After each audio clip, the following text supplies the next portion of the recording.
बिस्मिल्लाहिर्रहमानिर्रहीम। अस्सलाम वालेकुम। वेलकम टू पाक अरब व्लॉग्स। तो कैसे हैं आप सब? अल्लाह ताला से दुआ है कि अल्लाह ताला आप सबको अपनी ख़ास रहमत के साए में रखे, हर किस्म के दुख दर्द और बीमारी से बचा के रखे। जो लोग बे औलाद हैं अल्लाह ताला उनको नेक और सेहतमंद औलाद से नवाजे। जो लोग बेरोज़गार हैं अल्लाह ताला उनको अच्छा रोज़गार जो है वो अता करे।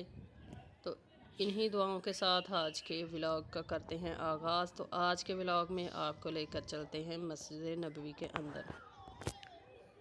बहुत ही प्यारा मौसम था, ठंडी ठंडी हवाएं चल रही थी। क्योंकि आजकल सर्दी का सीज़न है, सर्दी तो ज़्यादा शिद्दत वाली नहीं है, लेकिन मौसम बहुत ही प्यारा है, ठंडा। ठंड के एहसास को ख़त्म करने के लिए हरम की छतरियाँ जो हैं वो खोल दी जाती हैं, ताकि ठंडी हवा से लोग ज़्यादा मुतासर ना हों। मस्जिद नबवी के जैसे ही हम अंदर इंटर हुए, पहले सहन के अंदर, तो दीवार के ऊपर ये बहुत ही प्यारा बोर्ड लगा हुआ था। जूम करके आपको दिखा रहे हैं ताकि आपको अच्छे से समझ आ सके। कुरान पाक की ये प्यारी सी आयत, उसका नीचे इंग्लिश में तर्जमा, उससे नीचे उर्दू में तर्जमा किया गया है। अल्लाह से दुआ है कि अल्लाह ताला आपको भी अपने घरों में बुलाए, आपको ये तमाम ज़ियारात मक्का और मदीना की देखना नसीब करे। ये मस्जिद नबवी का पहला सहन है। पहले सहन से मुराद जैसे ही आप हरम के अंदर इंटर होते हैं तो वो वाला सहन, यहाँ आप फैमिली के साथ बैठ सकते हैं। रश होता है इस सहन में बहुत ज़्यादा। लेकिन जैसे ही दूसरा सहन जो है वो शुरू होता है तो उधर फैमिली के साथ जाना अलाउ नहीं है। फ़ीमेल अलग और मेल अलग है। ये बहुत ही अच्छा निज़ाम है। बहुत कम हम पहले सहन में बैठते हैं, क्योंकि मुसलसल अबाया में असर से इशा तक रहना मुश्किल होता है। नकाब हम लोग उतार लेते हैं अंदर जाकर दूसरे सहन में, लेकिन चूँकि आज अंदर जाना अलाउ नहीं था, दूसरे सहन के गेट के अंदर ही इंतज़ामिया की जो लेडीज़ हैं वो खड़ी थीं, उन्होंने बच्चों के साथ अंदर जाने से मना कर दिया। प्राइम वगैरह दूसरे सहन में लेकर जाना मना कर दिया। पहले ऐसा बिल्कुल नहीं था। इस वजह से मजबूरन हमें दूसरे पहले सहन में बैठना पड़ा। अल्लाह ताला जल्दी से ये हालात बेहतर कर दे और पहले जैसे हालात ले आए। दूसरे सहन में मर्द और औरतें इकट्ठी फैमिली के साथ, मतलब लोग इकट्ठे होते हैं। इस वजह से इधर लेडीज़ जो हैं वो इजी नहीं रह सकती मेरे ख़्याल में। तो बहरकैफ जैसे भी हालात हों बंदे को मैनेज करना पड़ता है।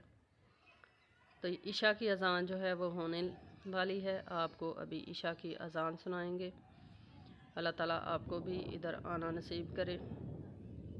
ये खूबसूरत मनाज़र जो हैं वो देखना आपकी भी किस्मत में करे। तो चलिए पहले आप ईशा की अज़ान सुने।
का हमारा व्लॉग। आई होप कि आपको पसंद आया होगा। अगर आपको पसंद आया है तो आप इसको ज़रूर लाइक करें, फ्रेंड्स और फैमिली मेम्बर्स के साथ शेयर करें। चैनल पर नए हैं तो काइंडली पाकर व्लॉग्स को सब्सक्राइब करें। साथ में जो बेल का आइकन है उसे लाजमी प्रेस कर लें ताकि हमारी आने वाली हर नई वीडियो का नोटिफिकेशन आपको बर वक्त मिल सके। तो इसी व्लॉग के साथ हमें दीजिए इजाज़त। अपना बहुत सारा ख्याल रखिएगा, दुआओं में याद रखिएगा। इंशाल्लाह फिर लौट कर आएंगे एक बहुत ही प्यारे व्लॉग के साथ। तब तक के लिए हमें दीजिए इजाज़त। अल्लाह हाफिज़।